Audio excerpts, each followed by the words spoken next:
My phone buzzed at 3:42 p.m. on a Tuesday. Timothy Walsh, my lawyer, said, "George, you need to hear this now. Someone was trying to sell my house with forged documents." I felt my blood turn cold. "But that's impossible. Only my daughter, Victoria, has the authority." Then it hit me. It had to be her. I'm George Bennett, 68 years old, a retired engineer, and I had trusted the wrong person. 3 days after that call, I discovered a plot more horrifying than I imagined. Victoria wasn't just selling my house. She had planned to lock me away in a nursing home to cover up her crimes, but she didn't know I was already prepared.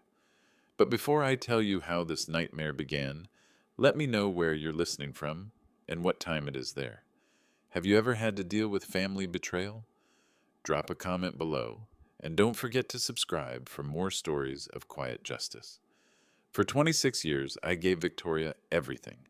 My daughter was born in 1982. She was my only child. When my wife Helen died and Victoria was just 12, I raised that little girl with my own two hands. I worked double shifts at the engineering firm. I saved every penny. I wanted her to have piano lessons, ballet classes, everything I never had growing up. "I promise I'll never let you go without," I told her every night when I tucked her into bed. Her small hand would squeeze mine. "I know, Daddy," she'd whisper back. I kept that promise. Maybe too well. Victoria excelled at everything. Honor roll student. Piano recitals where she'd wear those white dresses. I sat in the front row at every performance.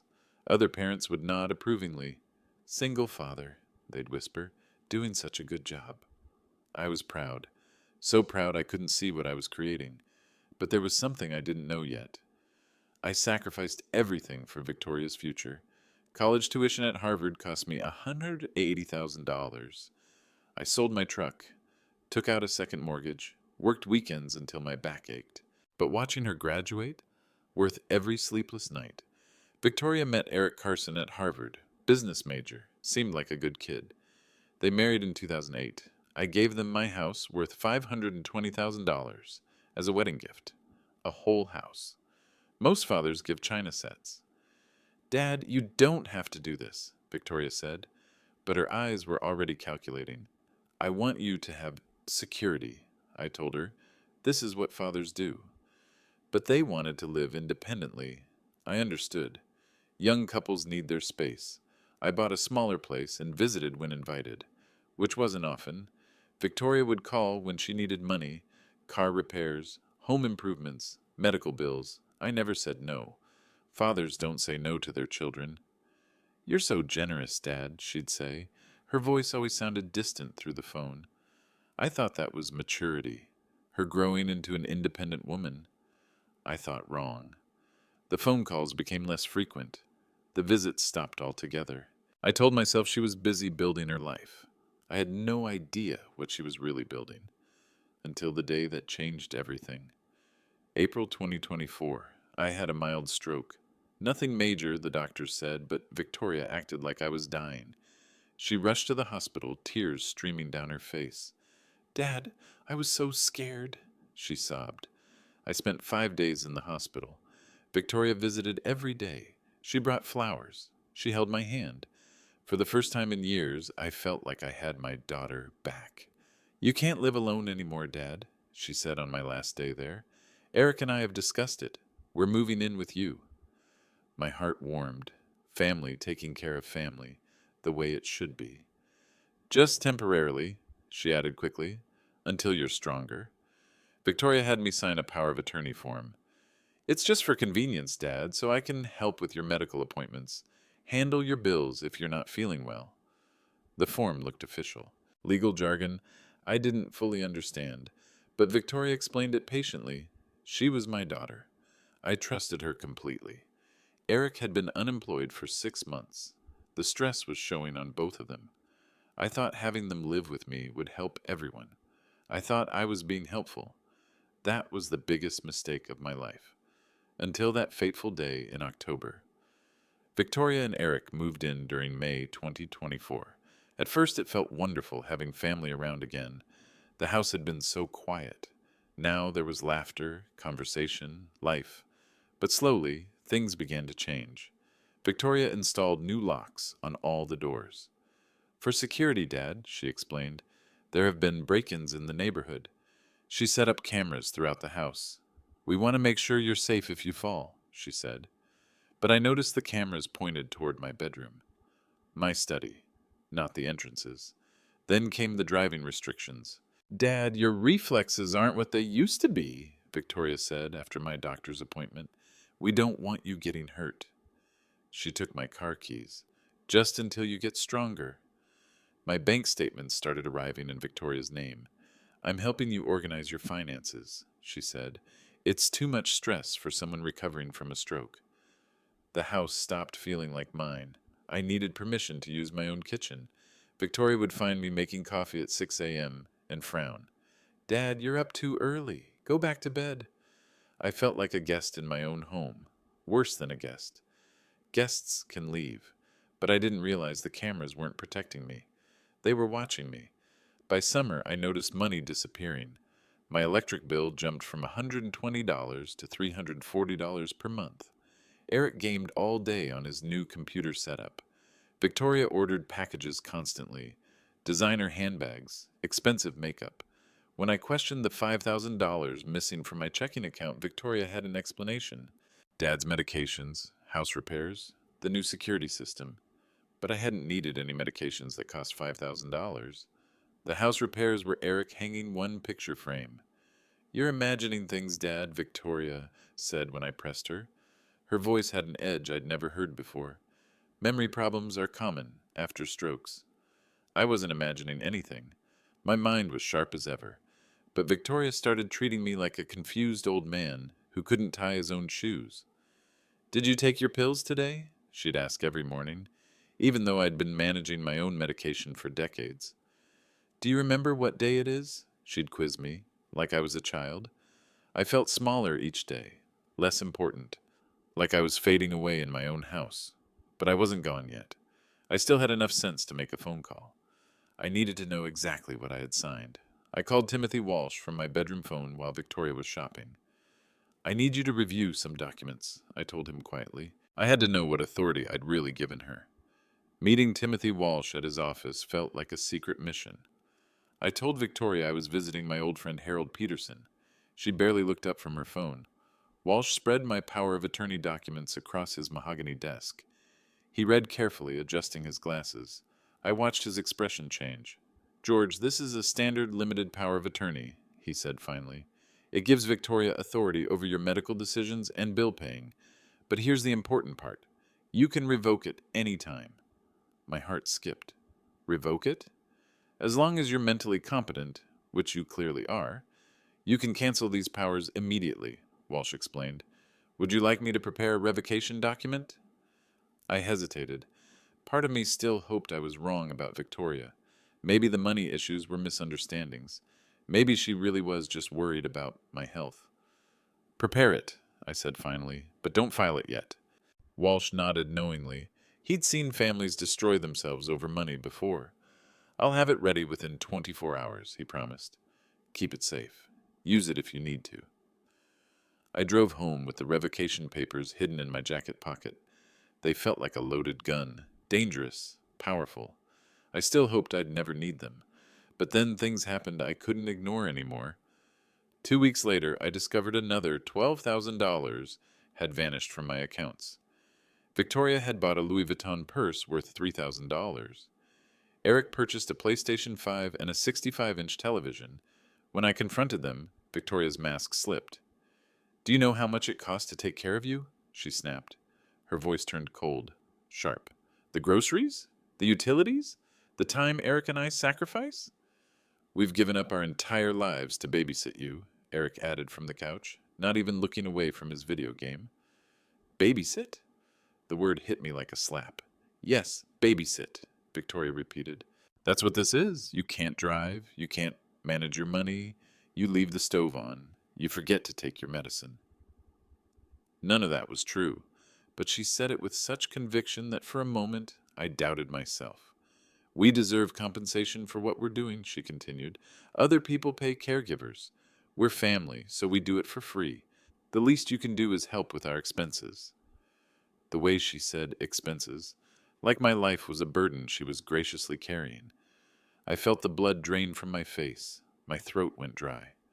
My hands started shaking, but not from age or illness, from rage. Then the day came, the day I saw my daughter's true face. The disrespect escalated daily. When Victoria had friends over, I was banned from the living room. "Dad, stay in your room while we're having adult conversation," she'd command. Her friends talked about me like I wasn't there. "How's the old man doing?" they'd ask. Victoria would sigh dramatically. "He's declining. It's really hard on us." I could hear every word from the hallway. They spoke about me the way people discuss a sick pet they're considering putting down. Victoria installed a lock on the kitchen after I made myself a sandwich one afternoon. "Dad, you'll burn the house down," she said. "From now on, Eric or I will handle all the cooking." I was 68 years old. I'd cooked for myself since Helen died. Now I needed permission to make a cup of coffee in my own kitchen.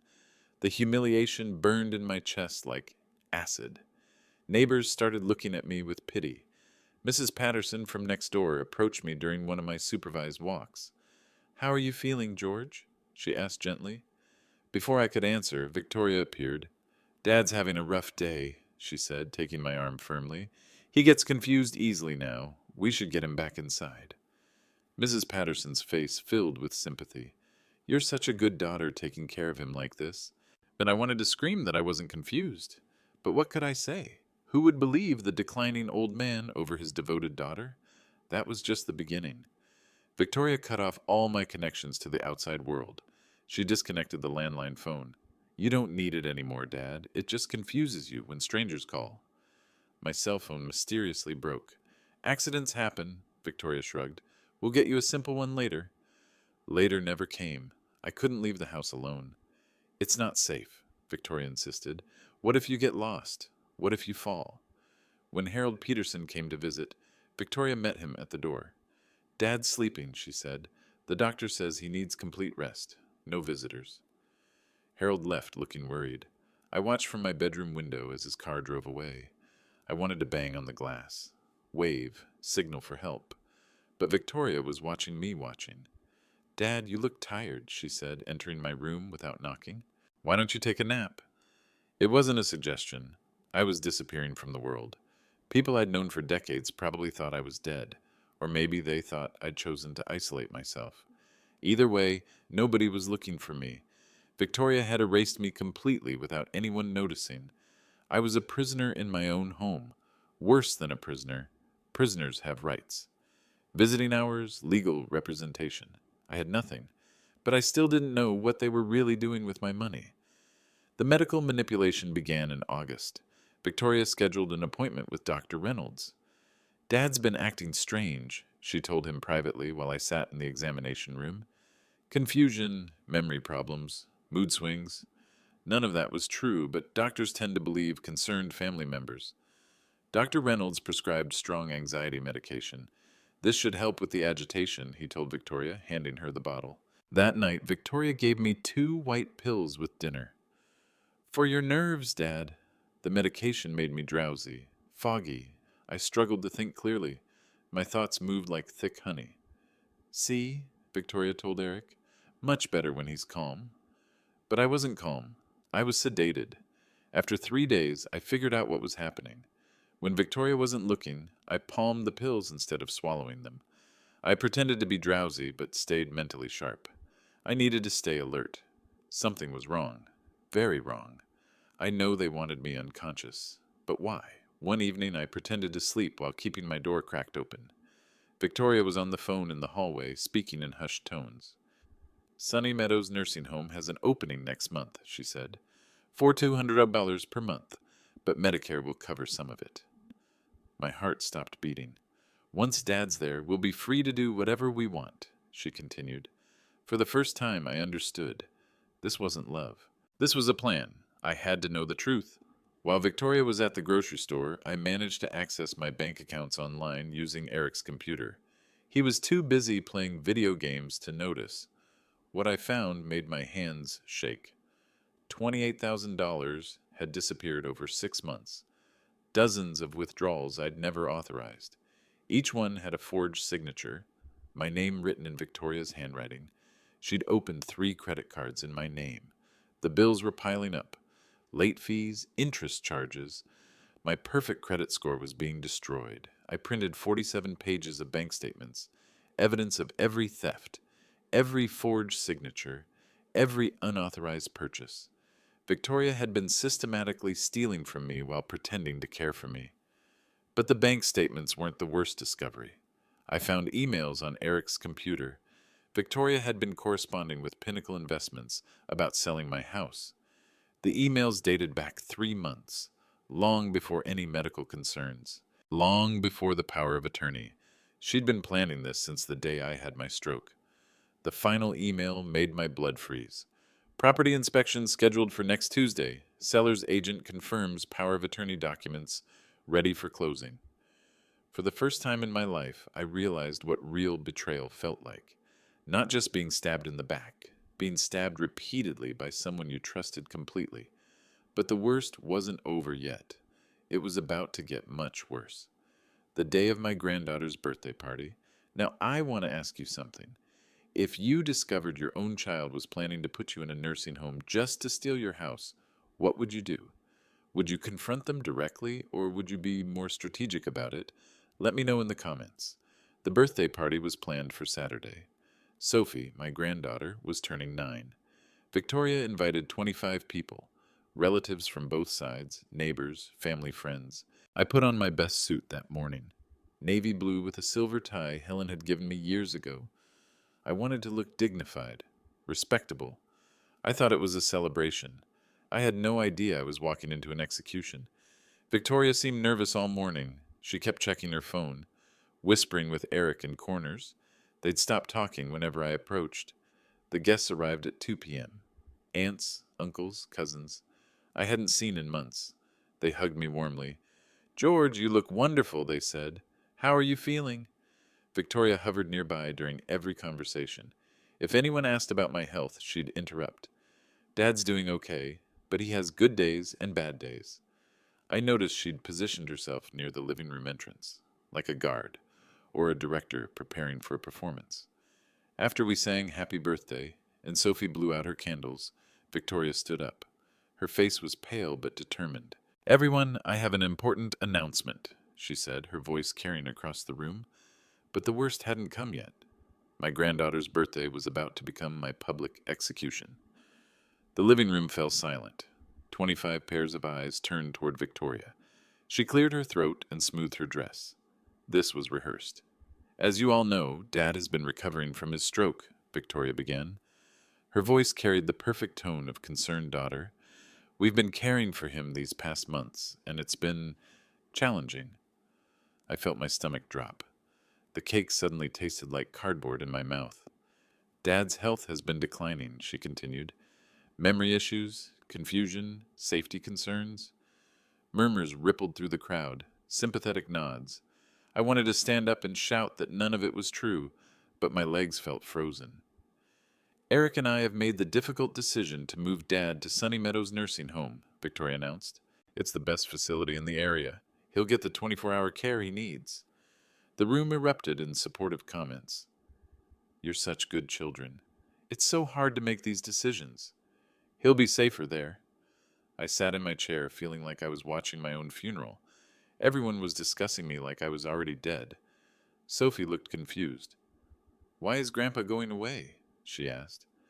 Victoria knelt down and took Sophie's hands. "Grandpa is sick, sweetheart. He needs special doctors to take care of him." The air in the room felt thick. My chest tightened. I couldn't breathe properly. I had no idea this was just the opening act. Victoria wasn't finished. She stood up again, her performance reaching its crescendo. "To afford Dad's care at Sunny Meadows," she continued, "Eric and I have decided to sell this house." The words hit me like a physical blow. My vision blurred. My ears started ringing. "It's a difficult decision," Victoria said, her voice breaking slightly. "This house holds so many memories, but Dad's health comes first."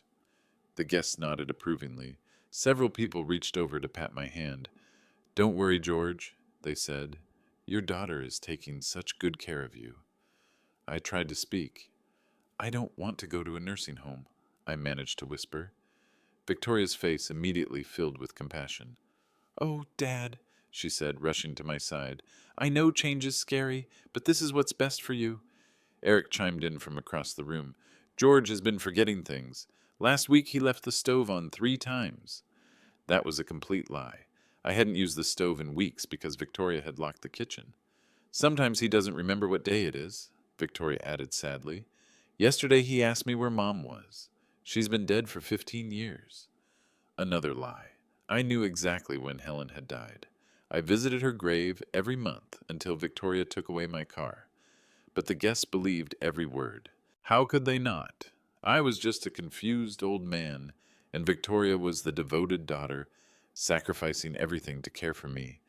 My heart felt like it was breaking inside my chest. I stood up slowly. Every eye in the room focused on me. My legs felt unsteady, but not from age or illness, from pure shock. "I don't need a nursing home," I said, my voice stronger than I expected. "I can take care of myself." Victoria's eyes flashed with something cold before she composed herself.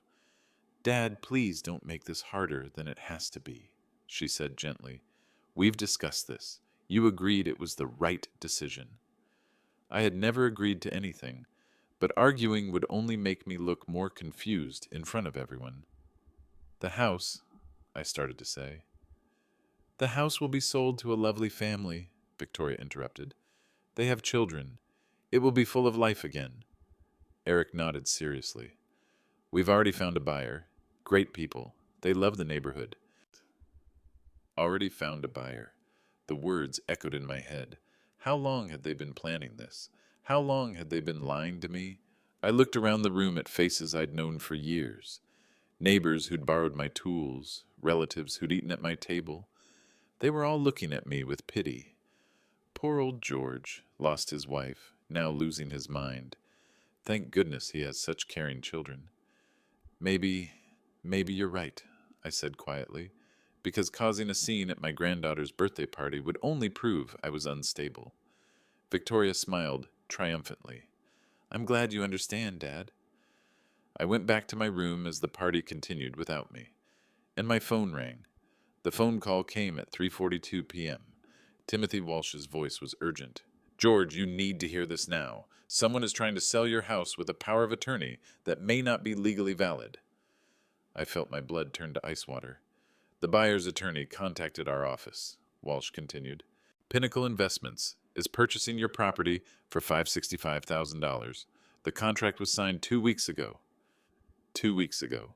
Before any family discussion, before the birthday party announcement. "But George, here's the problem," Walsh said. "I reviewed the power of attorney you signed. It doesn't actually give Victoria authority to sell real estate. Only medical decisions and bill paying." My hands started shaking. "What does that mean?" "It means if Victoria signed that contract without your explicit consent, she's committed fraud," Walsh said grimly. "Real estate fraud is a felony." I hung up and sat on my bed in the dark. Everything made sense now. The cameras weren't for my safety. They were to document my supposed mental decline. The medication wasn't for my health. It was to make me appear confused. The nursing home wasn't for my care. It was to get me out of the way while they sold my house and stole my life savings. They had planned everything, every detail, every lie. But they made one mistake. They never thought I'd be smart enough to prepare my own plan. I sat alone in my room after the party ended. The house was quiet, except for Victoria and Eric celebrating in the kitchen. I could hear them laughing, clinking glasses. They thought they'd won. I pulled out my cell phone. The old one Victoria thought was broken. I'd been hiding it in my dresser drawer for weeks, keeping it charged with an extension cord behind my nightstand. I called Timothy Walsh again. "The contract you mentioned," I said quietly. "Can it be stopped?" "Absolutely," Walsh replied. "If Victoria signed it without your consent, the entire transaction is invalid. But George, we need to act fast. The closing is scheduled for next Friday." 5 days. Victoria was planning to steal $565,000 in 5 days. "What do I need to do?" I asked. "First, We file the power of attorney revocation I prepared. That immediately cancels any authority Victoria thinks she has. Second, we notify Pinnacle Investments that the contract is invalid. Third, we contact the police about the unauthorized financial transactions. I felt something I hadn't experienced in months. Power. Do it, I said. All of it. George, once we start this process, there's no going back. Your relationship with Victoria will be permanently damaged.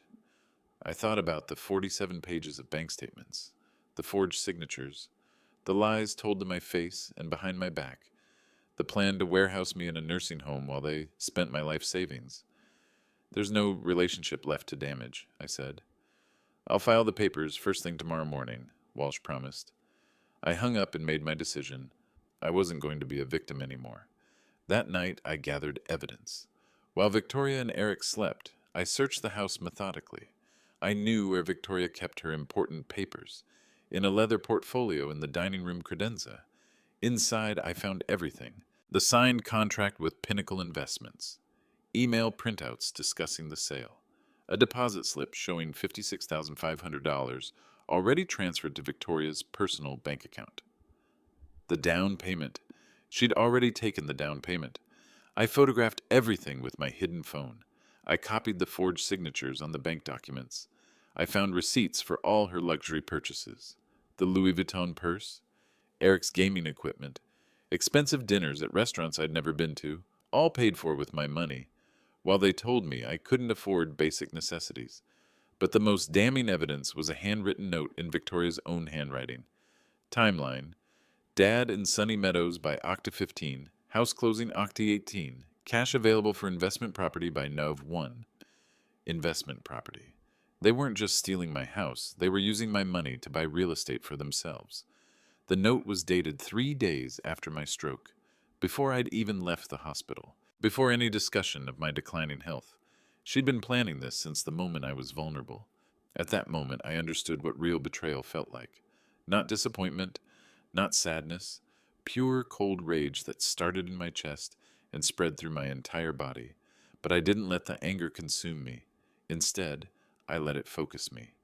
I had 47 pages of financial evidence, photographs of forged documents, email trails proving premeditation, and the legal authority to stop everything. Tomorrow, I would stop being the victim and become the prosecutor.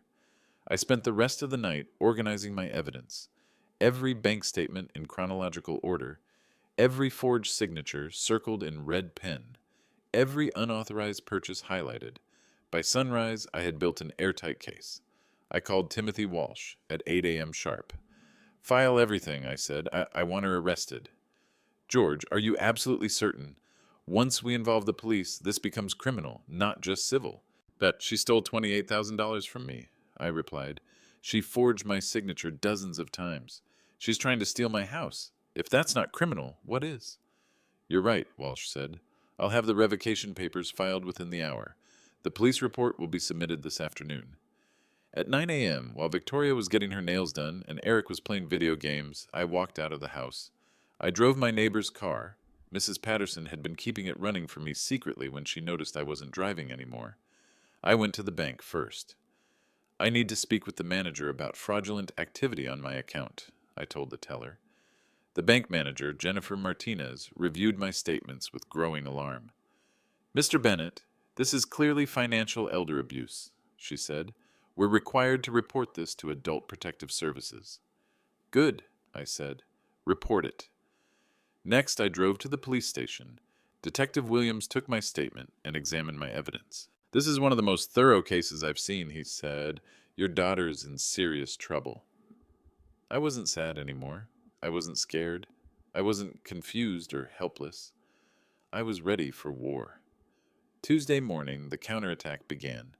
Timothy Walsh filed my power of attorney revocation at the courthouse at 9:15 a.m. By 9:30 a.m., all of Victoria's financial authority was officially terminated. At 10 a.m., Walsh called Pinnacle Investments. The power of attorney used to authorize this sale has been revoked, he told their attorney. The contract is void. Your client needs to return the deposit immediately. At 10:30 a.m., the bank froze all accounts associated with Victoria's name. every credit card, every checking account, every automatic payment. At 11 a.m., Detective Williams filed the criminal complaint. Elder financial abuse, forgery, fraud. Each charge carried potential jail time. I drove home at noon, evidence folder in my passenger seat. My hands were steady on the steering wheel. My mind was clear. Victoria wouldn't know what hit her until it was too late. The storm was coming. I pulled into my driveway and waited. Victoria's car was gone, probably shopping with my stolen money, but not for much longer. At 12:47 p.m., my phone rang. Walsh again. "George, the court has issued a temporary restraining order," he said. "Victoria is prohibited from accessing any of your financial accounts or making any decisions regarding your property." "What happens next?" I asked. "The police will serve her with the criminal charges, probably today. Are you ready for her reaction?" I thought about 8 months of humiliation, being treated like a child in my own home, being drugged and manipulated, being robbed blind by my own daughter. "I've been ready for this day since April," I told him. Victoria returned home at 3:15 p.m. with shopping bags from Nordstrom, $3,000 worth of clothes and jewelry. She was practically skipping up the driveway. Her credit card had been declined at the store. I watched from my bedroom window as she made increasingly frantic phone calls in the parking lot before driving home. "Dad!" she called out as she slammed the front door. "We need to talk." I walked into the living room slowly, calmly. "What's wrong, Victoria?" I asked innocently. "My credit card isn't working," she said, breathing hard. "The bank says all our accounts are frozen. They mentioned some kind of court order." "Court order?" I repeated, as if I'd never heard the phrase before. "Don't play dumb with me," Victoria snapped. Her composure was cracking. "What did you do?" Eric appeared from the kitchen, holding his phone. "I just got off the phone with Pinnacle Investments," he said. His face was white. "They're canceling the house sale. They say the power of attorney was invalid." Victoria turned to stare at me. For the first time since moving in, she looked afraid. "Dad," she said slowly, "what did you do?" I met her eyes directly. No more looking down, no more apologizing, no more pretending to be confused. "I protected my property," I said simply. The doorbell rang. Victoria and Eric looked at each other nervously. "Are you expecting someone?" Victoria asked. "Not exactly," I replied, "but I think you are." Two police officers stood on my front porch, Detective Williams and Officer Sarah Chen. They wore serious expressions and carried official documents.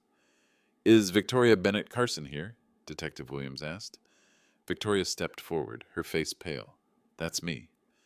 "Ma'am, you're being served with criminal charges for elder financial abuse, forgery, and fraud," the detective said, handing her a thick envelope. "You need to appear in court next Tuesday." Victoria's hands shook as she opened the envelope. Her eyes scanned the charges. Eric read over her shoulder. "This is ridiculous," Victoria said, but her voice lacked conviction. "I'm his daughter. I was taking care of him." "Ma'am, the evidence suggests you were stealing from him," Officer Chen replied. "We have bank records showing $28,000 in unauthorized withdrawals, forged signatures, and an attempt to sell his property without consent." Eric stepped back from Victoria like she had a disease. "Wait, what?" he said. "Victoria, you told me Dad gave you permission for everything." "He did," Victoria protested, but she couldn't meet Eric's eyes. Detective Williams handed me a separate document. "Mr. Bennett, this is a restraining order prohibiting Ms. Bennett Carson from accessing any of your financial accounts or making decisions about your property." I took the paper with steady hands. "Thank you, Detective." Victoria stared at me with a mixture of rage and disbelief. "You planned this," she whispered.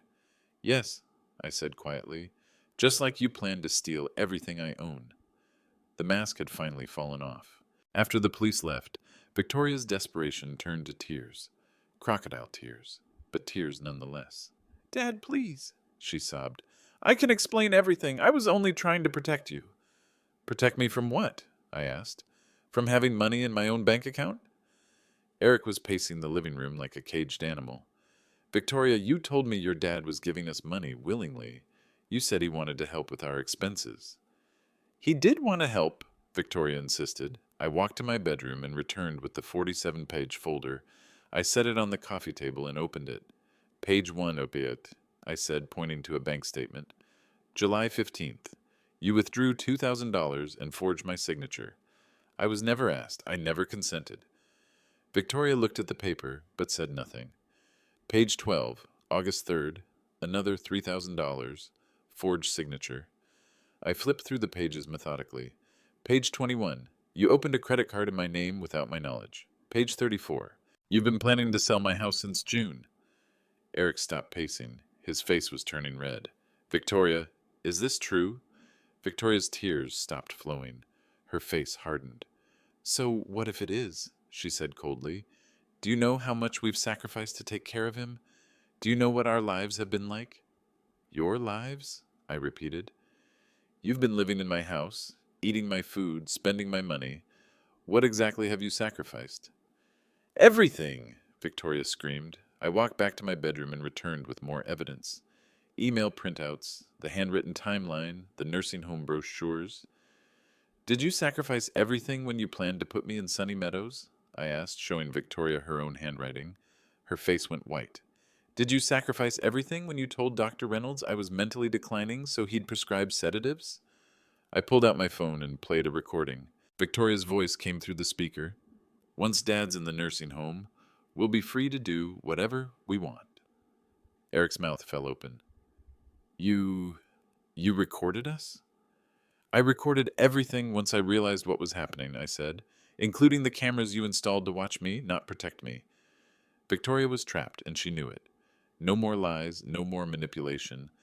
The evidence was overwhelming. You planned this from the day I had my stroke, I continued.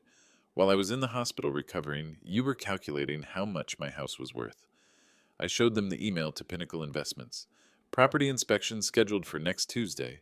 Seller's agent confirms power of attorney documents ready for closing. Eric turned to Victoria with disgust. You've been planning this for months? You made me an accessory to this? Eric, please, Victoria started, but Eric was already heading upstairs. I'm packing my things. I won't be part of this anymore. The doorbell rang again. This time it was the sheriff's deputy with an eviction notice. The sheriff's deputy was a large man with kind eyes. He'd seen situations like this before, elder abuse cases, where families destroyed themselves over money. Ma'am, you have 24 hours to vacate the premises, he told Victoria, handing her the eviction notice. This is a court order. If you're not gone by tomorrow evening, you'll be arrested for trespassing. Victoria read the notice with shaking hands. This is my father's house, she said weakly. Ma'am, it's Mr. Bennett's house, the deputy corrected. He's the legal owner, and he's asked you to leave. Eric came downstairs carrying 2 suitcases. He looked at Victoria with disappointment and betrayal. I'm staying at my brother's, he said. Don't contact me until you figure out how to fix this mess.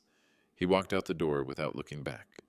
Victoria stood alone in the living room of my house, the house she'd tried to steal. For the first time in months, she looked small, defeated. Dad, she said quietly, where am I supposed to go? I looked at my daughter, the little girl I'd raised, the woman who'd spent months systematically destroying my life. You have 24 hours to figure that out, I said. The same amount of time you were going to give me before shipping me off to Sunny Meadows. Victoria's face crumpled, but I felt no sympathy. She'd made her choices. I changed the locks that evening while she packed. Victoria moved through the house like a ghost, packing her belongings in silence. No more arguments, no more manipulation. She knew she'd lost.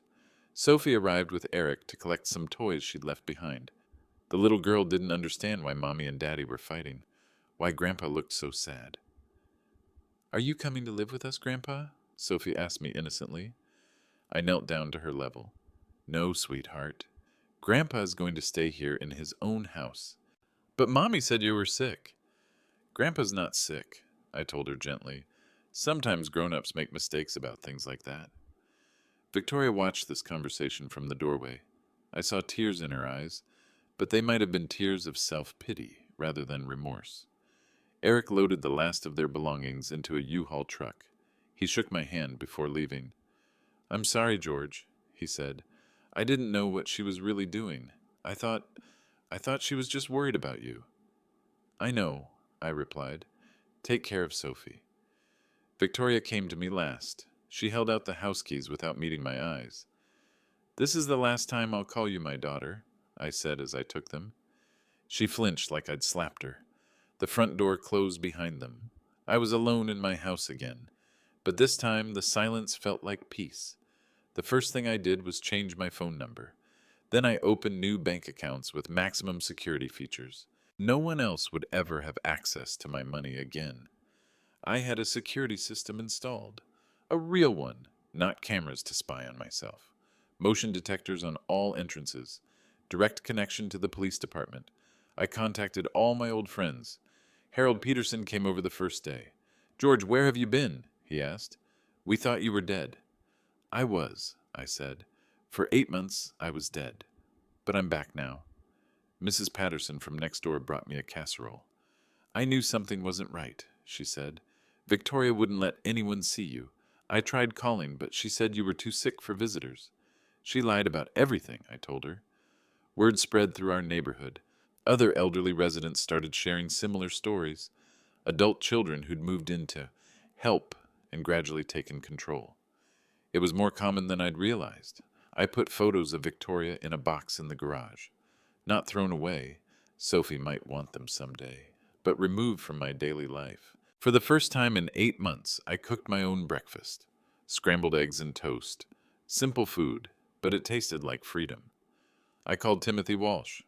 "What happens next?" I asked. "Justice," he said simply. 3 weeks after Victoria left, I started living again. Really living, not just existing. I drove to Helen's grave for the first time in months. "I'm sorry I've been away," I told her headstone. "Our daughter tried to destroy everything we built together, but she didn't succeed." I planted new flowers around the grave. Yellow roses, Helen's favorites. Harold Peterson and I resumed our weekly coffee meetings. He'd kept my chair empty at the diner booth for 8 months, hoping I'd come back. "I knew Victoria was trouble," he said over his second cup. "Too smooth, too perfect. Real love doesn't need to control everything." I enrolled in a seniors legal advocacy program. If my story could help one other person avoid what I went through, it would be worth sharing. The house felt different now, lighter. I could walk into any room without asking permission, make coffee at any hour, open windows, play music. I was myself again. But the legal process wasn't finished. Victoria's court date was approaching. The district attorney had warned me she might try to reconcile before the trial. Abusers often do. I was prepared for that, too. My phone rang. Unknown number. I almost didn't answer. "Dad?" Victoria's voice was small, defeated. "I'm listening," I said. Nothing more. But the story wasn't over yet. Victoria was convicted on all charges. The judge sentenced her to 18 months suspended sentence, 200 hours of community service, and full restitution of $84,000, 3 times the amount she'd stolen. "Elder financial abuse is a serious crime," Judge Martinez said during sentencing. "The defendant took advantage of her father's trust and medical vulnerability to systematically steal his life savings." Victoria was also banned from working in any capacity with elderly individuals. Her name went on a state registry of financial abusers. Timothy Walsh called with updates. "The restitution payments will be garnished from her wages," he said. "It'll take her years to pay you back." But the conviction was worth more than the money. It was public vindication that I hadn't imagined anything. Victoria was officially declared a criminal. She lost her job at the marketing firm when the background check revealed her conviction. Eric's divorce was finalized quickly. He got full custody of Sophie. Word spread through our community. Other families started asking their elderly relatives questions about their caregivers. 3 more cases of financial abuse were discovered and reported. My story had started a conversation about protecting vulnerable seniors. "You saved more people than just yourself," Timothy Walsh told me. "These cases usually stay hidden until the victim dies." I heard through the neighborhood gossip network that Victoria had moved back in with her mother. No job, no husband, no access to anyone else's money. She'd have to survive on her own now, like she'd planned to make me do. Eric's divorce from Victoria revealed the full scope of her deception. During court proceedings, he testified that she'd lied to him about everything. She told me George was giving us money willingly, Eric said under oath. She said he wanted to help with our expenses while I was unemployed. Victoria's attorney tried to argue she was a devoted daughter, overwhelmed by caregiving responsibilities, but the evidence was too strong. 47 pages of bank fraud, email trails proving premeditation, audio recordings of her real plans. Eric sent me a handwritten letter 3 months after the divorce. George, I need you to know I never knew what Victoria was really doing. She told me you had memory problems and couldn't manage money anymore. I believed her because I wanted to trust my wife. I'm ashamed I didn't investigate further. You deserved better from both of us. He was awarded full custody of Sophie. The court found that Victoria's financial crimes demonstrated a pattern of deception incompatible with responsible parenting. Sophie visits me every Saturday now. Eric drives her over after her ballet lessons. She draws me pictures and tells me about school. We make cookies together in the kitchen that was once forbidden to me. Why doesn't Mommy come with us? Sophie asked me once. Sometimes grown-ups make mistakes that hurt other people, I told her. When that happens, there have to be consequences. Victoria tried to see Sophie for her birthday, but the court denied visitation. The defendant's pattern of manipulation makes unsupervised contact inadvisable, the family judge ruled. The ripple effects of Victoria's convictions spread through our entire community. Mrs. Patterson organized a neighborhood watch specifically for elder protection. We should have noticed something was wrong sooner, she said during our first meeting. George was basically disappeared for 8 months, and we just accepted Victoria's explanations. 6 families discovered similar situations. Adult children who'd gradually taken control of aging parents' finances. In 2 cases, the abuse was stopped before major theft occurred. Detective Williams started a senior fraud prevention program. George Bennett's case is textbook, he said during the first seminar. This is how financial abuse typically develops, gradually by someone the victim trusts completely. I became a volunteer speaker for the program, sharing my story with other seniors who might be at risk. The warning signs are isolation, unexplained financial changes, and family members who suddenly become overly concerned about your mental health, I'd tell audiences. People would approach me after presentations. My son has been asking a lot of questions about my bank accounts lately, they'd say. Should I be worried? Trust your instincts, I'd tell them. If something feels wrong, investigate. You have the right to control your own money until the day you die. The local newspaper wrote a feature story about elder financial abuse. They interviewed me, Timothy Walsh, and Detective Williams. The article mentioned that cases like mine were increasing as baby boomers aged. The biggest surprise is often who commits these crimes, the article quoted Detective Williams. It's usually family members, not strangers. But there was something I still hadn't told anyone. Sophie started asking harder questions as the months passed. 9-year-olds understand more than adults think. Grandpa, why did Mommy take your money? She asked during one of our Saturday visits. I thought carefully before answering. Sophie would grow up knowing her mother was a convicted criminal. She deserved the truth, but age appropriately. Sometimes when people are scared or worried, they make bad choices, I told her. Your mom was worried about money, and she took some of mine without asking. That's against the law. Like stealing? Yes, like stealing. Sophie nodded solemnly. In school, they taught us that stealing is wrong, even if you really want something. That's right. And it's still wrong, even if you take from family. Eric was raising Sophie to understand honesty and respect. She helped me organize my pills into weekly containers, something Victoria had done to control me, but Sophie did to help me remember. Can you teach me how to balance a checkbook? Sophie asked one day. Daddy says it's important to know about money. I smiled. Eric was making sure Sophie would never be naive about financial matters. Of course, I said. Knowing how to manage money is one of the most important things you can learn. We spent that afternoon going through my bank statements, the honest ones, not the ones documenting theft. I showed her how to track expenses and savings. She was going to grow up different from her mother. That was Eric's gift to her. But there was one final thing I needed to say. A year after Victoria's conviction, I wrote a letter. Not to her, we haven't spoken since the trial, but to anyone who might find themselves in a similar situation. I keep this letter in my safe deposit box at the bank. My final testimony.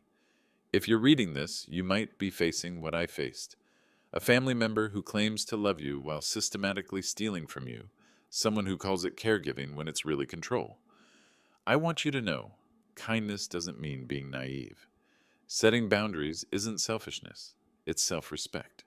Sometimes real love means saying no to the people closest to us. You have the right to control your own money until the day you die. You have the right to live in your own home. You have the right to make your own medical decisions. If someone tells you otherwise, get help, call a lawyer, contact the police, reach out to neighbors you trust. You are not powerless, no matter what anyone tells you. Age doesn't make you incompetent. Needing occasional help doesn't make you helpless. Fight for yourself. Fight for your dignity. Fight for everything you've built over a lifetime. You have the right to protect what's yours. I signed it. George Bennett, survivor, not victim. If you're listening to this story and you're in a similar situation, remember what I learned. You're not alone and you're not powerless. There are people ready to help. Laws designed to protect you. You don't have to accept abuse from anyone, even family. Contact Adult Protective Services. Call the police. Reach out to neighbors you trust. Document everything. Keep records. Take photos. Most importantly, trust yourself. If something feels wrong, it probably is. I'm sitting in my garden now as I finish this story. The sun is setting. Birds are singing. I'm free and I'm safe in my own home. I made the right choice. I fought back when it mattered, and I would do it all again.